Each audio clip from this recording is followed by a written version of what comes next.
ফোনে কথা বলার সময় কল রেকর্ডের প্রয়োজন হয়, কিন্তু যখন কল রেকর্ড করতে যাই অপর পাশের ব্যক্তি বুঝতে পারে যে তার কলটি রেকর্ড করা হচ্ছে। তো আজকে এমনই একটি সেটিং শেখাই দিব, আপনি যদি কল রেকর্ড করেন অপর পাশের ব্যক্তি বুঝতেই পারবে না যে আপনার কলটি রেকর্ড করা হচ্ছে। তো চলুন আপনাদেরকে শেখাই দিই আপনারা এটা কিভাবে করবেন। প্রথমে আসতে হবে ফোনের প্লে স্টোরে।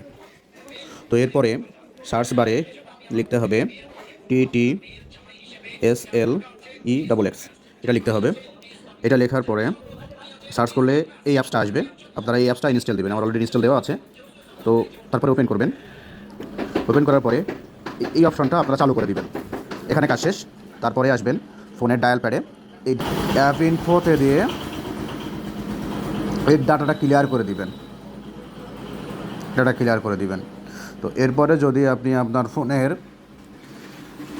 কলটা রেকর্ড করেন তাহলে কিন্তু আর বুঝতে পারবে না যে আপনি তার কলটি রেকর্ড করছেন।